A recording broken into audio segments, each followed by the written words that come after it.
hari ni owner motorhome ni warna biru ni, Tera biru ni, wakil owner dah datang untuk ambil setelah hampir 2 tahun ada dekat kami untuk Ismail buat refurbish balik yang dalam-dalam tu. Lepas ni dia orang akan buat sewaan motorhome biru, Tera biru ni. Korang boleh datang, boleh sewa dengan dia orang. Sekarang jom kita tengok apa yang Ismail dengan wakil owner dia tengah buat. Jom.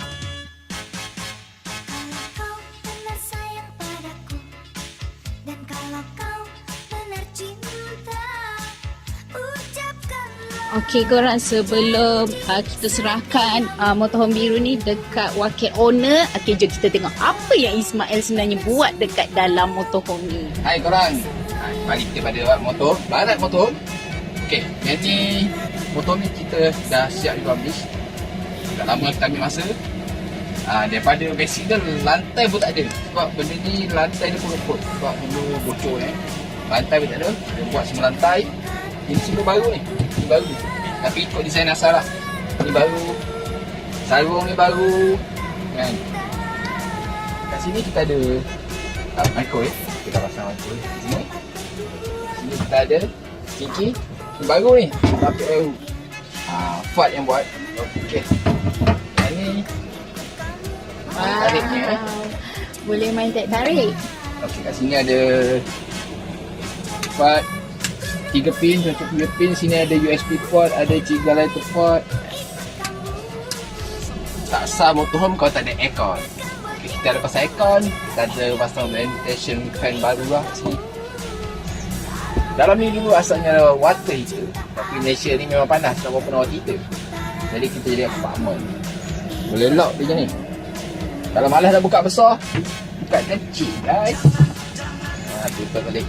Nak bahagian luar pun kita buat tema semua all black. Nampak hitam semua kan. Warning hitam, light hitam. Kita tengok bawah ada apartment. Kita buat cantiknya, nampak. Black colour. Sini ada outdoor charger port, sleeping support, ada table, ada shower. Alamak, shower. Oops. Kena solar. Aircon pun ada. Kalau tak pakai solar ke aircon ke boleh. Syak! So, dapat sesuatu daripada lantai yang hampir roboh, hampir reput dan almari yang tak berapa nak cantik. Sekarang dah tukar kepada baru, lantai pun baru. Kalau nak buat motorhome macam tu, boleh cari Ismail. Harga deal tepi. Please. Jangan lupa tahu sewa motorhome ni. Owner dia nama Syam Kufi.